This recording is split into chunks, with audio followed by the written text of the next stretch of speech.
Shalom. Ya puji Tuhan, tadi Ibu Mea sudah tanya apa kabarnya dan semuanya sudah luar biasa. Amin. Coba lihat kiri kanan. Minggu lalu di sampingnya siapa tuh? Coba lihat. Kira-kira ada nggak orang yang sama? Kalau masih sama berarti, wah dia sudah booking tempat duduknya. Maaf Ibu Gembala, Bapak nggak ada. Bapak lagi jauh Ibu ya.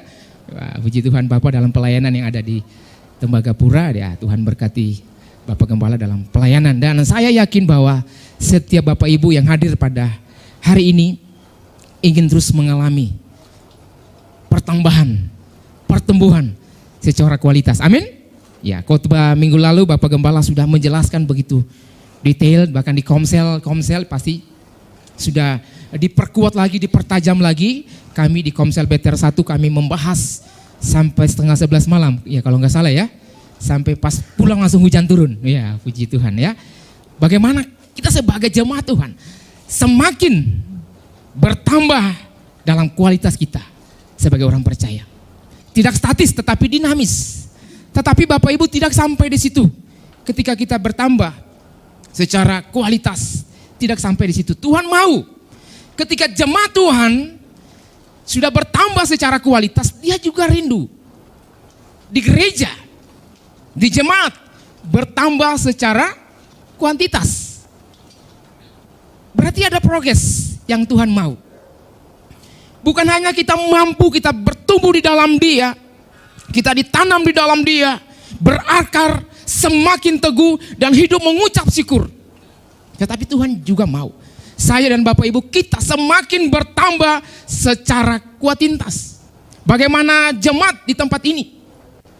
Ada orang-orang baru yang Tuhan kirimkan untuk bisa melayani bersama-sama. Tim worship leader bagaimana terus semakin bertambah. Pendeta layan yang ada di gereja semakin bertambah. Dan itu yang Tuhan rindukan. Bapak Ibu yang diberkati oleh Tuhan.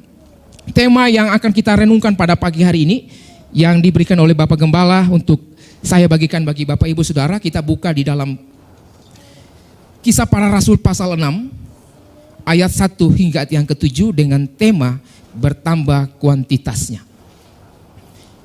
Sekali lagi, firman Tuhan terdapat dari Kisah Para Rasul pasal 6 ayat 1 hingga yang ke-7.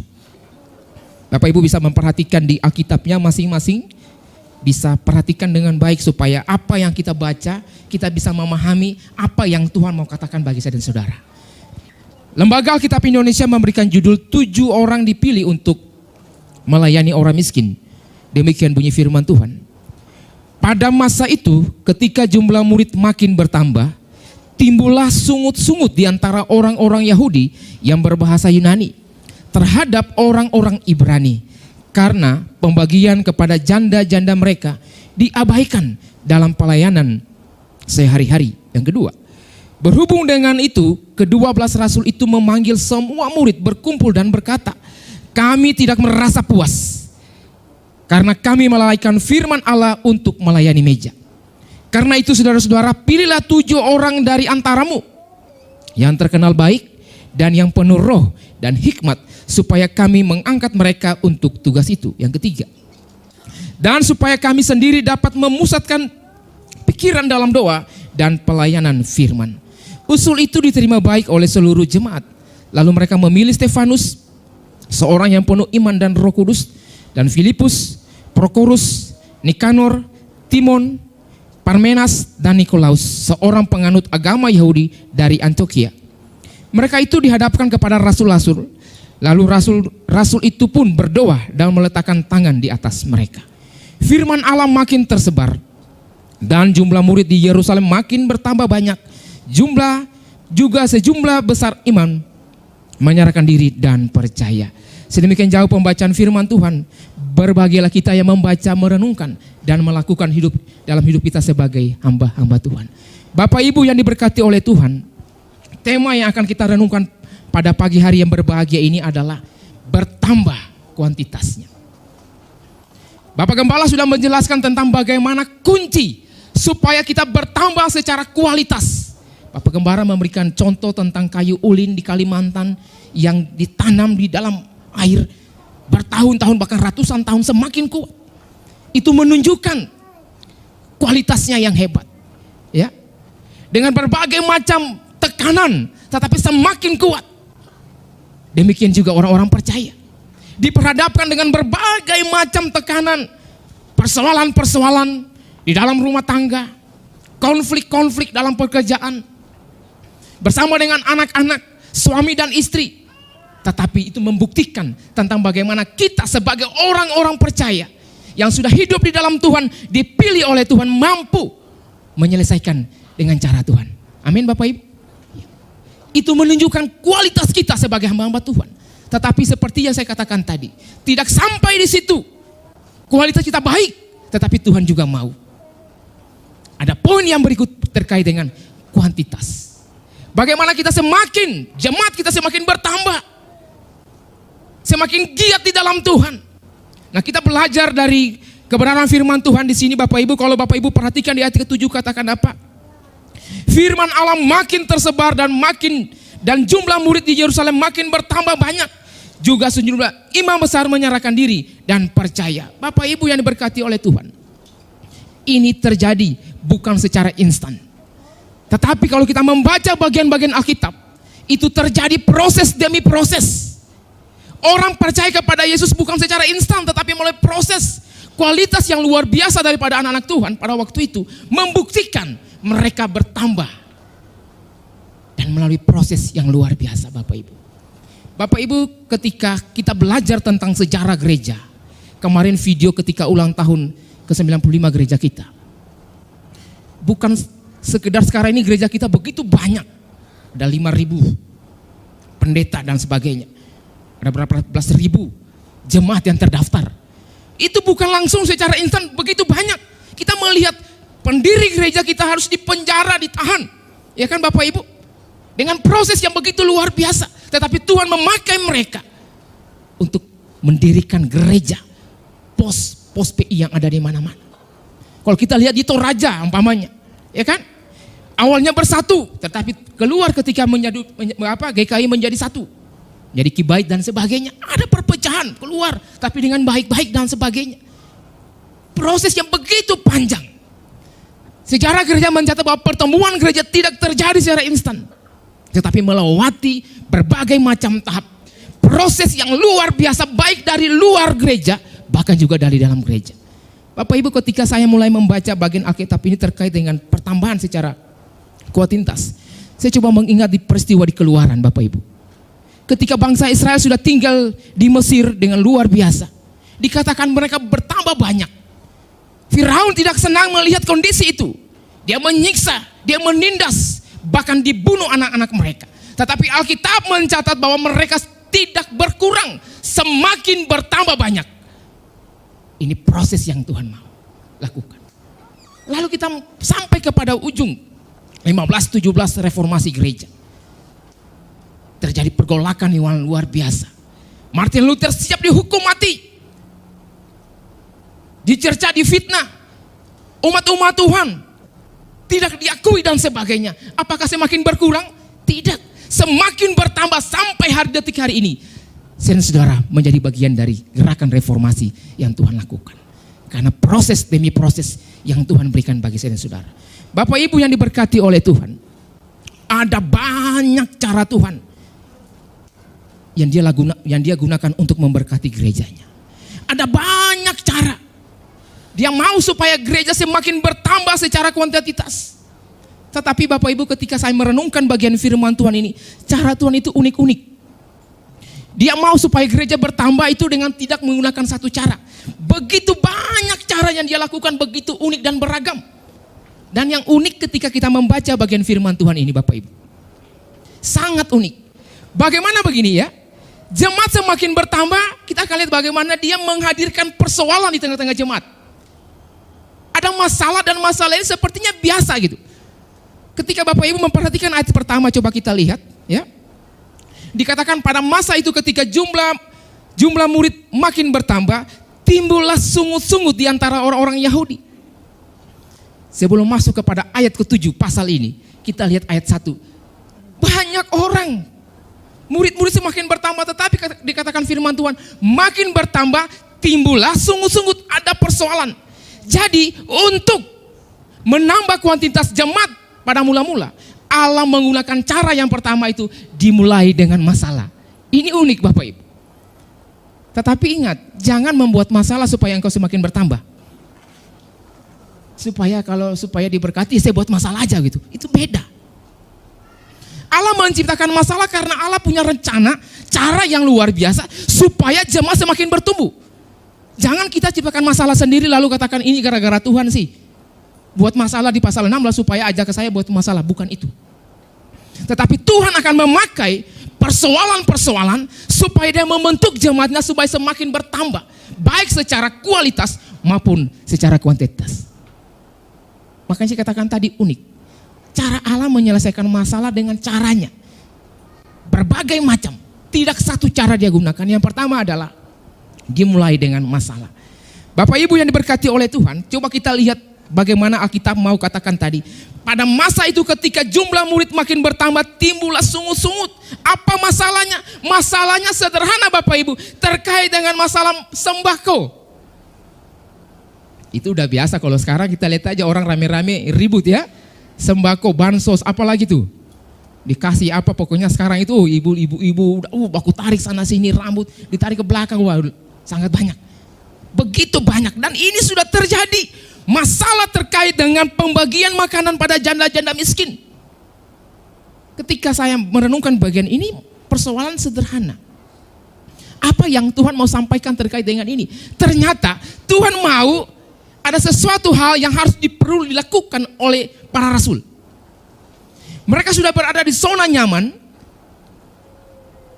tetapi Tuhan mau supaya mereka berpikir tentang tanggung jawab yang harus mereka lakukan dengan sepenuhnya. Ini persoalan kelihatan sangat sederhana, hanya terkait dengan membagi makanan. Ya tinggal bagi makanan, ya kalau kurang ya tinggal pergi datang. Tinggal catat siapa yang belum dapat ya tinggal dibawa. Seperti di gereja kita mungkin diakonia, ya kan? Bapak Jamal dengan tim pergi antar, tinggal telepon, ada di rumah enggak? Tinggal datang cek, ya udah selesai. Ada yang belum datang silakan ambil. Tetapi bagian firman Tuhan ini mau mengajak kita bagaimana Tuhan mau menambah kuantitas jemaat dengan cara ada persoalan di dalamnya. Makanya saya katakan unik. Ya.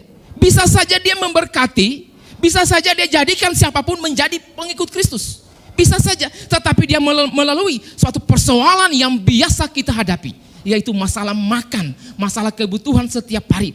Tuhan akan mempergunakan itu supaya kita fokus dalam pelayanan yang Tuhan percayakan bagi kita. Bapak Ibu yang diberkati oleh Tuhan, dari ayat yang pertama yang tadi saya katakan, kita akan belajar satu persatu bagaimana ya supaya saya dan saudara semakin bertambah secara kuantitas. Yang pertama yang kita renungkan, Bapak Ibu, kita lihat. Di sini membuktikan bahwa gereja abad pertama bukan saja melayani dalam hal rohani saja. Ini penting. Supaya para rasul membuka mata bahwa mereka bukan saja melayani terkait dengan hal yang ini, tetapi harus juga memperhatikan terkait dengan kebutuhan-kebutuhan dasar yang diperlukan oleh jemaat Tuhan pada waktu itu. Ya, bukan saja masalah bagaimana mereka terima Yesus, mereka bertobat lalu baptis, tetapi Allah mau mengajar kepada semua para rasul bahwa terkait dengan masalah makan minum juga harus diperhatikan. Tidak bisa dilalaikan, karena itu merupakan kebutuhan dari jemaat pada waktu itu. Apalagi jemaat mula-mula, orang-orang yang baru bertobat, orang-orang yang baru mengenal Tuhan. Dan hal ini saya perlu katakan bahwa ini merupakan keseimbangan dalam pelayanan. Dan itu juga dikerjakan oleh Tuhan Yesus. Tuhan Yesus bukan saja membuat orang bertobat, tetapi dia menyembuhkan orang yang membutuhkan kesembuhan. Dia memberikan makan orang-orang yang lapar. Dia melayani orang-orang yang patah hati, orang-orang yang ditolak, orang-orang yang tidak diakui di tengah-tengah masyarakat. Itu Yesus lakukan karena suatu keseimbangan yang perlu dilakukan oleh saya dan Bapak Ibu. Bapak Ibu yang berkati oleh Tuhan, kuantitas kita akan semakin bertambah ketika kita memperhatikan hal demikian. Kualitas kita sudah oke, luar biasa dengan melakukan kunci-kunci di dalam bagian firman Tuhan yang disampaikan oleh Bapak Gembala. Paling tidak ada 5 poin yang beliau sampaikan dalam Kolose. Tetapi bagaimana kita memperhatikan hal-hal seperti ini. Dan puji Tuhan, saya melihat ketika merenungkan bagian ini, Ketika COVID, ya, 2 tahun lalu kita melihat begitu luar biasa. Ada saja yang datang antar makanan. Ketika kami kebanjiran, ada saja yang datang bawa makanan. Inilah cara bagaimana kita terus sebagai anak-anak Tuhan. Kita melakukan, memperhatikan. Sebagai anak-anak Tuhan semakin bertambah di dalam kuantitas kita. Sebagai orang-orang dipercaya oleh Tuhan. Ini harus kita lakukan. Yang kedua apa? Membuktikan bahwa iblis akan menyerang gereja supaya tidak bertambah secara kuantitas. Tadi ya, kalau Bapak Ibu baca di pasal 4, pasal 5, itu iblis menyerang mereka dari luar.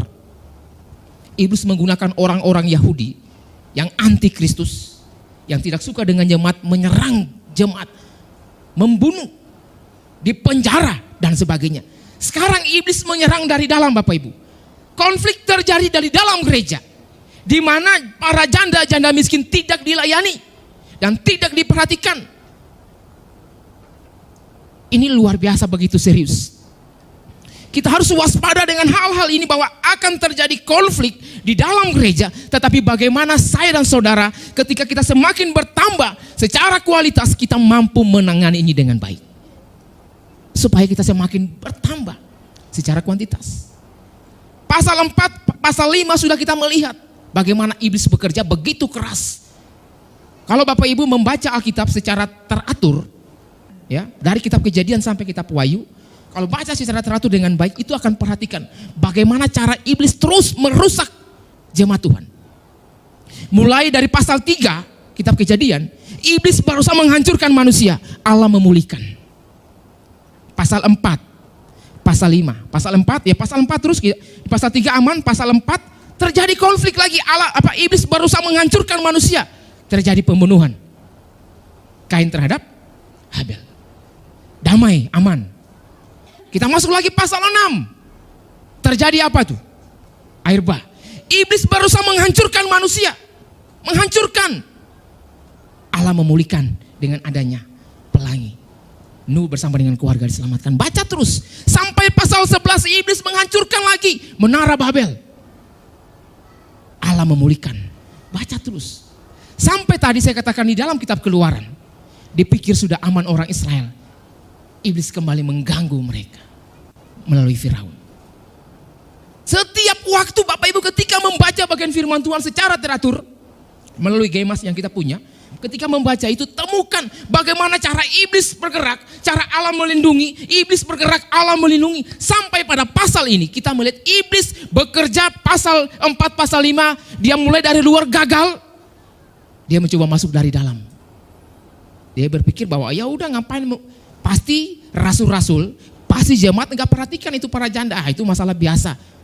Masalah biasa, tinggal atur makan aja, ayo bagi-bagi. Tidak. Iblis berpikir begitu.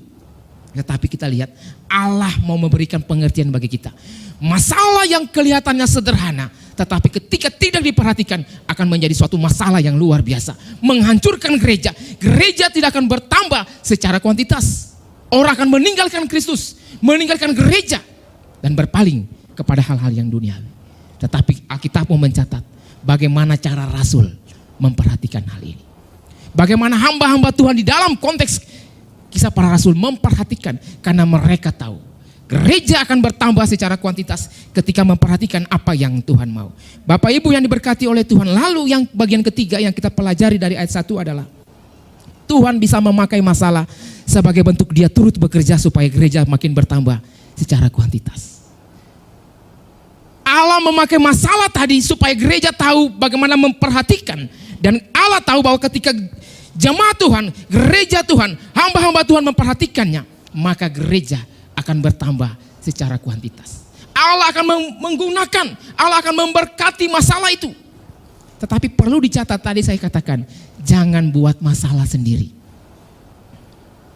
Jangan buat masalah sendiri, jangan cari-cari masalah. Jelas Allah akan memberkati, Allah turut bekerja di dalam segala persoalan Bapak Ibu. Dalam segala hal yang saudara alami untuk mendatangkan kebaikan. Itu yes, itu firman Tuhan. Tetapi perlu dicatat bahwa jangan main-main untuk menimbulkan masalah. Supaya minta Tuhan menyelesaikan masalah itu. Tidak. Allah mau bekerja di dalam setiap persoalan karena Allah punya rencana tujuan misi supaya jemaat semakin bertambah secara kuantitas. Dan itu terjadi di dalam pasal 6 Kisah Para Rasul.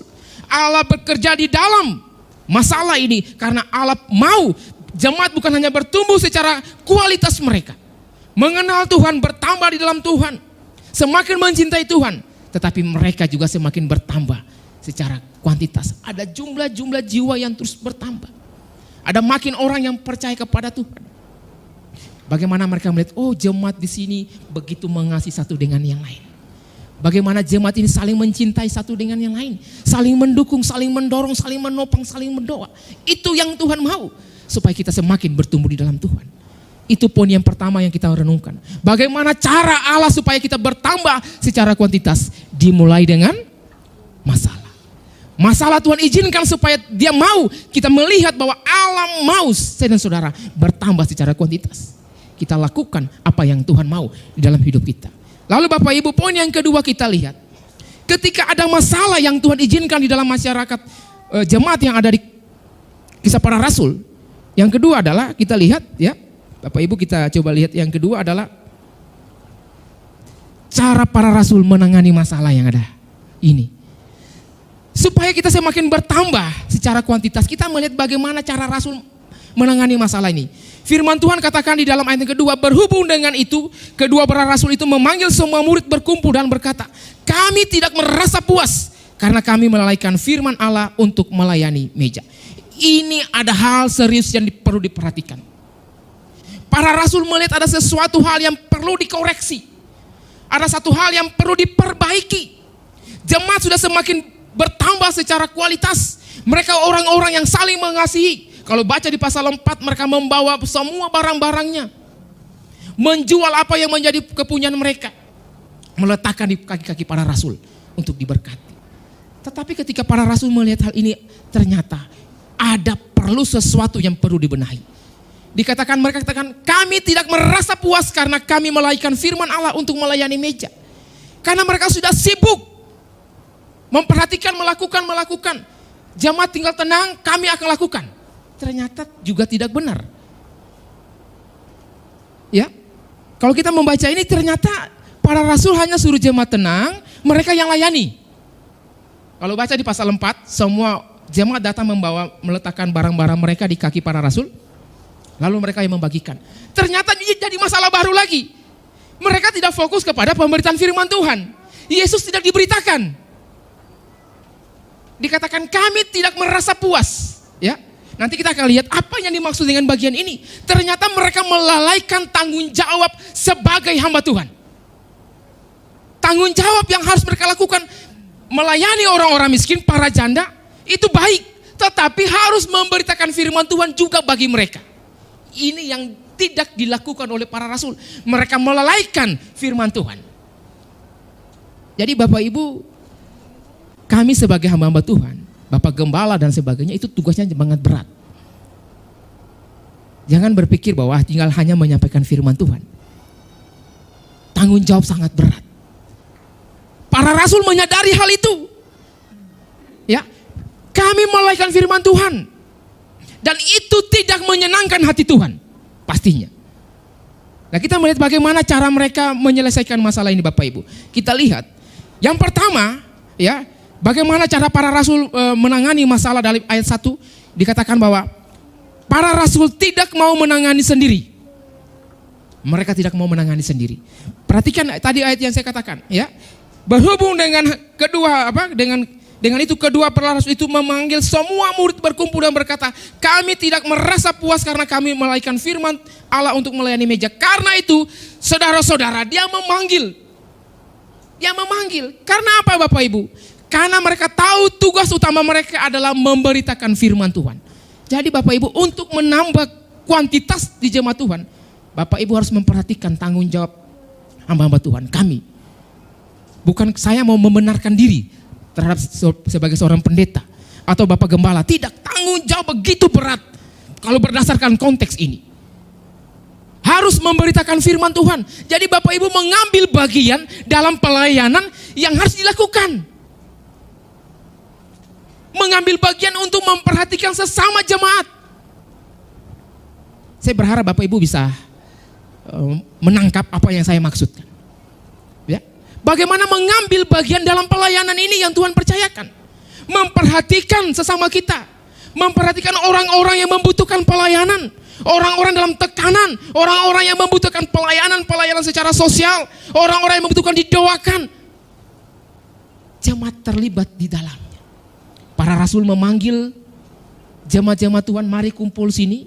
Kami tidak mampu melakukan ini. Kalau kami sendiri, kalian perhatikan, janda-janda terabaikan. Karena kami cuma 12 orang. Jemaat begitu banyak, kami tidak mampu. Sehingga kami membutuhkan dukungan dari setiap jemaat untuk hadir. Inilah yang memperlihatkan tentang pertambahan secara kuantitas. Melibatkan orang. Jadi sebagai hamba Tuhan ya harus seperti itu. Berani mempercayakan setiap orang untuk masuk di dalam pelayanan.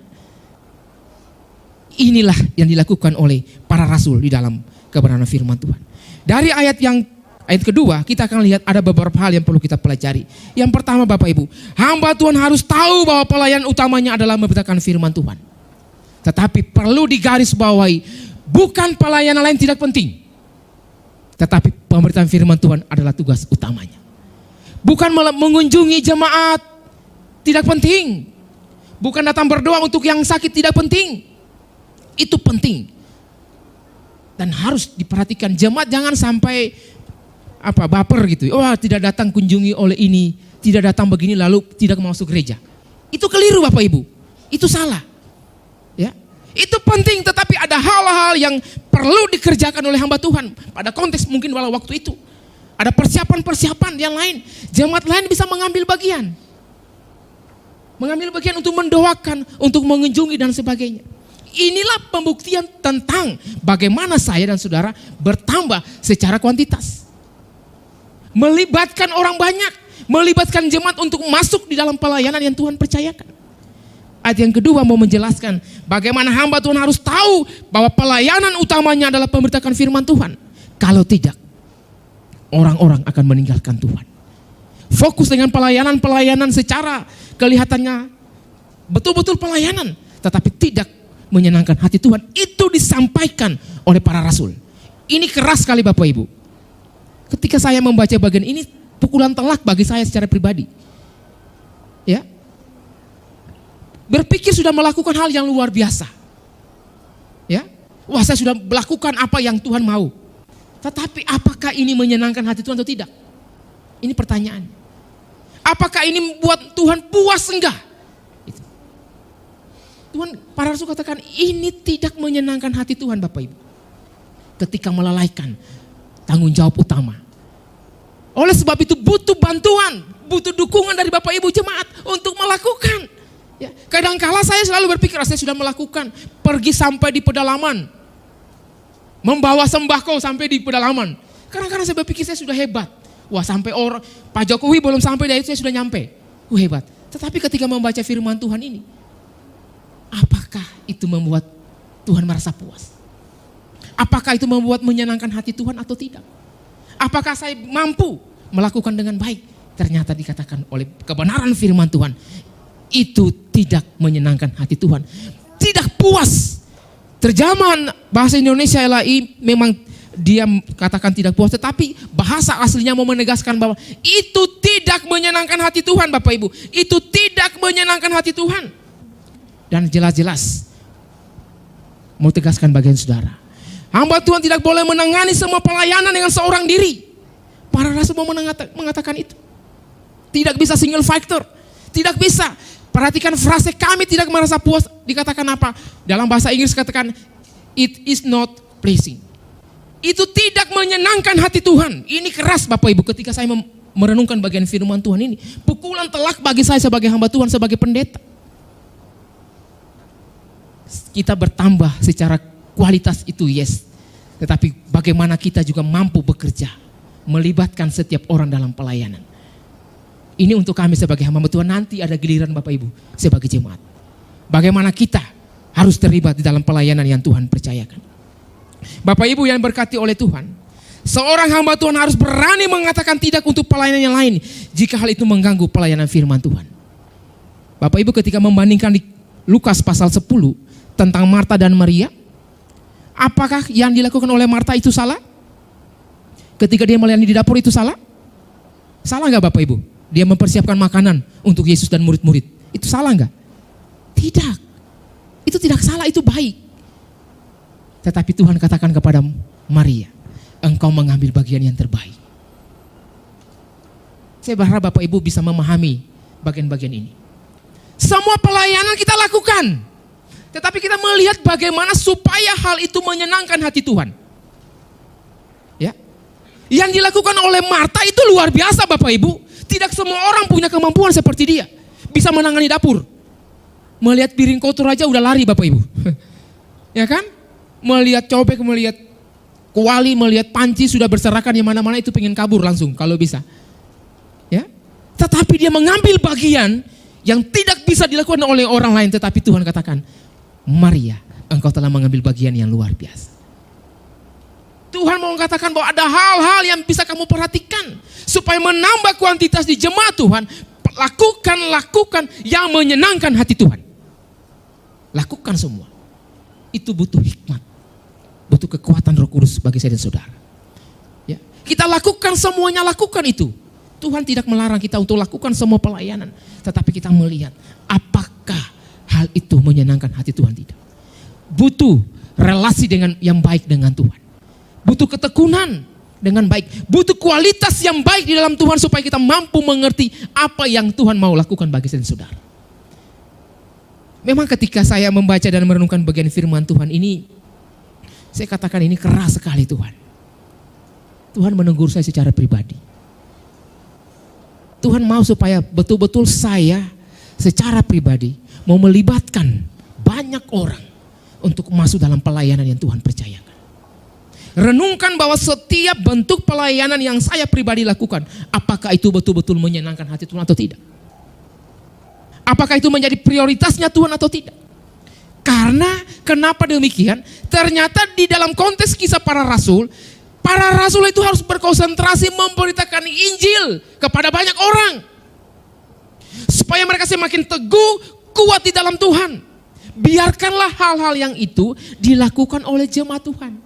Biarkanlah mereka mengambil bagian.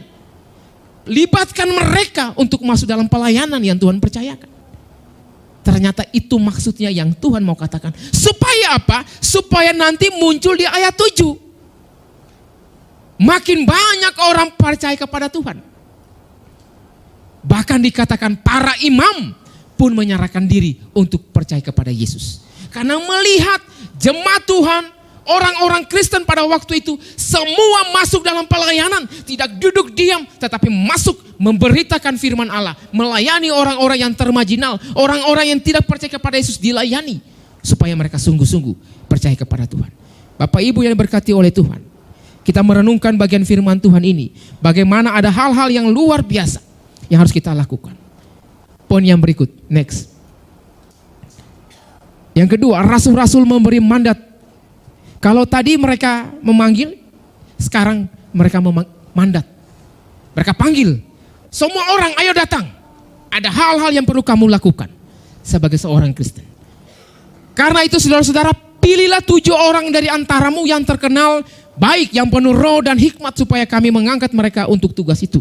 Angka 7 itu bukan sesuatu yang sakral, itu hanya ya karena lihat, tidak perlu ditafsirkan secara simbolis bahwa 7 itu maksudnya apa, tidak perlu. Bisa lebih dari 7 nggak masalah. Ya, jangan diterapkan di gereja. Oh, kalau karena di Kisah Rasul harus 7 orang, ya BPJ 7 orang. Karena 7 ya anggota komsel hanya 7 orang. Karena ya tidak. Tetapi hanya menunjukkan bagaimana supaya melibatkan orang dalam sektor-sektor yang Tuhan percayakan bagi mereka.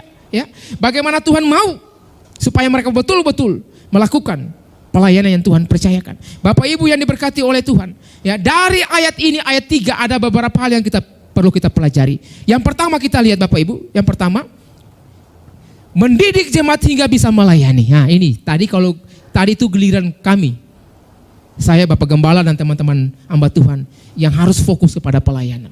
Yang kedua, sekarang untuk jemaat, ya, ini firman Tuhan ini pedang bermata dua bagi saya juga bagi Bapak Ibu. Para rasul mau supaya jemaat itu dididik untuk melayani. Bagaimana bisa bertambah secara kuantitas jika jemaat tidak bisa melayani? Nonsen. Tidak bisa. Kualitas sudah bagus. Dengan 5 kunci yang disampaikan oleh Bapak Gembala kemarin. Bagaimana jemaat bisa bertambah secara kuantitas jika jemaatnya tidak bisa melayani? Bagaimana mungkin? Tidak bisa. Inilah yang diterapkan oleh para rasul supaya jemaat dididik untuk masuk di dalam pelayanan. Tetapi masalahnya adalah apakah jemaat siap enggak ketika dipanggil untuk melayani? Kadangkala alasannya bermacam-macam. Saya tidak tahu seperti bagaimana. Tetapi yang saya hadapi itu demikian. Ketika mengajak teman-teman guru-guru sekolah minggu dalam pelayanan, ayo masuk dalam pelayanan sekolah minggu. Aduh maaf Pak Yosep, saya kan masih begini. Saya nggak biasa dengan anak-anak. Ayo masuk dalam pelayanan ini, banyak sekali alasan yang kita kemukakan. Bapak Ibu, kalau kita belajar dari konteks ini, disinilah mempersiapkan saya, mempersiapkan Bapak Ibu untuk menambah kuantitas di dalam jemaat. Bagaimana kita mampu melayani ketika para rasul tidak melayani meja, dikatakan mereka hanya fokus kepada pemberitaan firman Tuhan. Mereka melibatkan banyak orang untuk masuk dalam pelayanan. Itu yang Tuhan mau Bapak Ibu. Mereka mau supaya mengerjakan apa yang Tuhan mau. Lalu yang kedua, apa yang kita pelajari dari ayat ini? Next, jemaat bersedia untuk melayani. Bapak Ibu, kalau kita membaca 7 orang ini tidak diceritakan oleh Alkitab bahwa mereka menolak. Tidak diceritakan, tidak ditegaskan oleh firman Tuhan ini ketika Stefanus dan teman-temannya menolak. Tidak diceritakan. Tetapi mereka mengambil bagian untuk masuk dalam pelayanan. Apa yang perlu kita ambil dari bagian ini? Dalam pelayanan, mari Bapak Ibu, ketika kita dipercayakan untuk masuk dalam pelayanan ini, libatkan dirimu. Ambil bagian itu. Banyak jemaat yang menyadari bahwa hamba Tuhan itu, makanya yang saya, Bapak Gembala, teman-teman itu begitu berat. Tetapi ketika jemaat ditawarkan untuk masuk pelayanan, tunggu Bapak, bukan saya. Ini masalahnya. Ya, jemaat harus berani katakan ya untuk terlibat dalam pelayanan yang dipercayakan, supaya bertambah secara kuantitas. Harus berani katakan ya, karena Tuhan akan memampukan setiap jemaat ketika dia bersedia dalam pelayanan. Saya sibuk Pak Pendeta, saya lagi begini. Banyak sekali alasan untuk masuk dalam pelayanan. Sekali lagi saya katakan, firman Tuhan ketika merenungkan dari bagian sangat keras. Dan saya harus katakan iya. Teguran bagi saya sebagai hamba Tuhan. Dan juga sebagai Bapak Ibu sebagai jemaat. Tetapi ini mau mengajar kita supaya kita semakin bertambah secara kuantitas di gereja kita.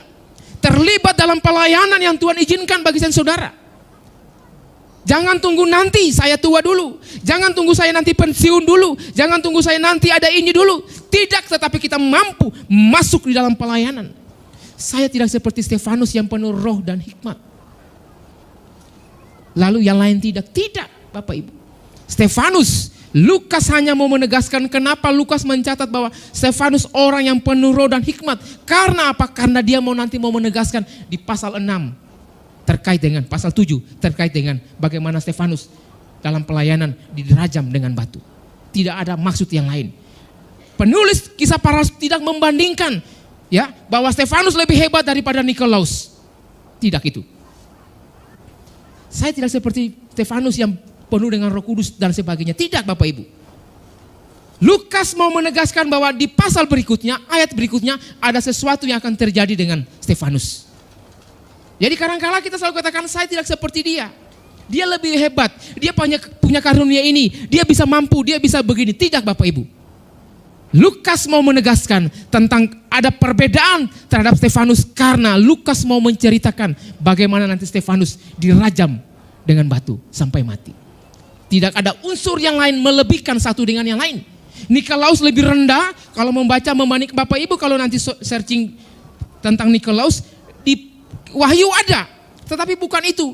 Dia dimuntahkan, bukan itu. Tetapi dia mau katakan bagaimana terlibat dalam pelayanan yang Tuhan percayakan.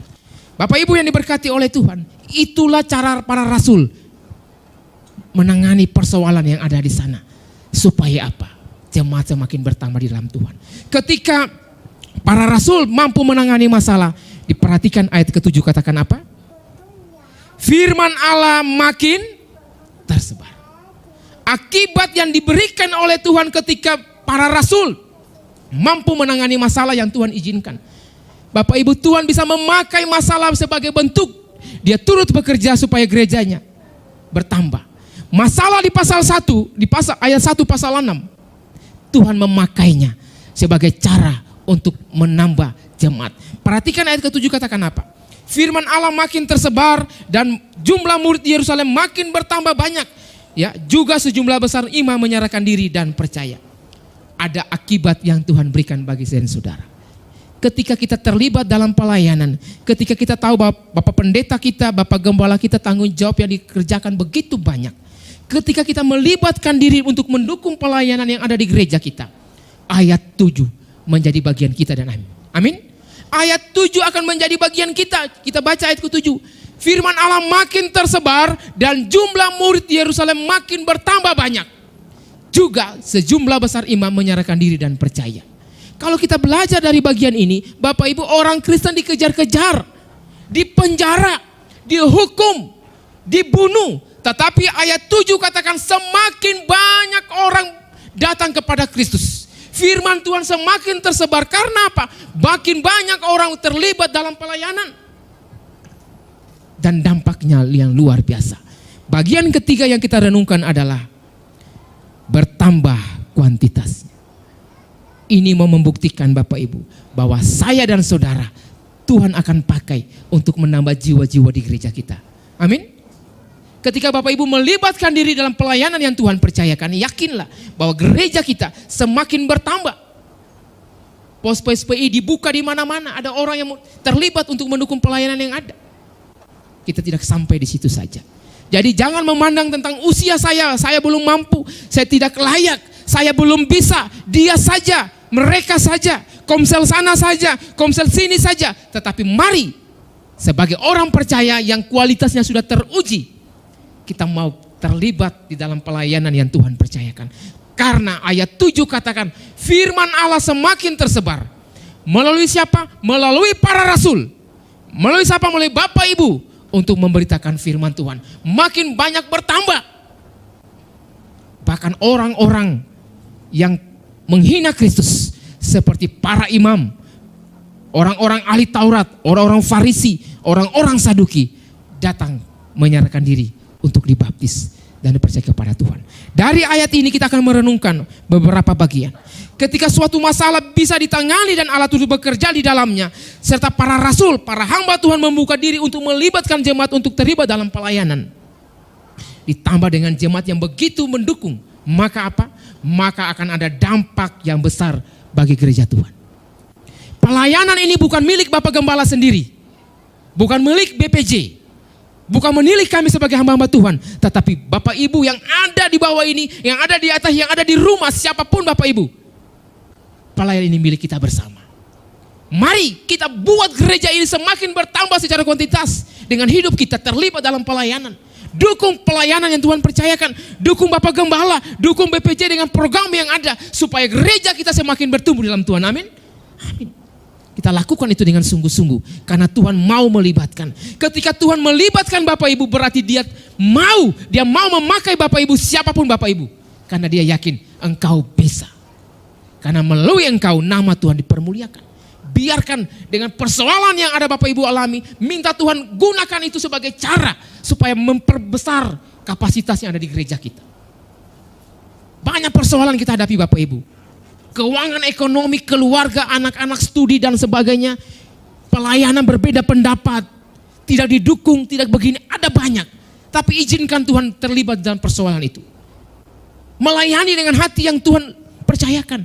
Tuhan akan pakai itu dan yakin akan lihat bahwa akan terjadi persoalan yang luar biasa. Ada dampak yang besar yang Tuhan percayakan di gereja kita. Ada banyak jiwa hadir untuk menyembah Tuhan, untuk melayani Tuhan dan bersorak-sorak karena Tuhan begitu baik. Bapak Ibu ini berkati oleh Tuhan. Firman Tuhan tersebar artinya firman Tuhan diterima oleh banyak orang. Dengan kata lain, gereja bertambah secara kuantitas. Libatkan dirimu. Tepuk kiri kanan, tepuk istri, tepuk suami, bilang terlibat dalam pelayanan. tepuk kiri kanan, bilang terlibat dalam pelayanan, masuk dalam pelayanan. Ya, bertambah secara kuantitas. Jangan malu-malu Bapak Ibu.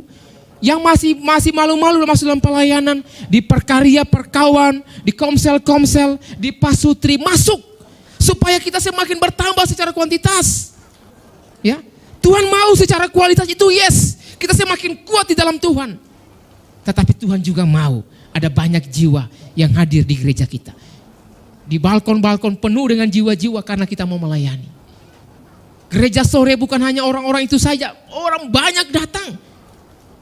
Kita lakukan itu supaya kita mampu melayani dengan baik.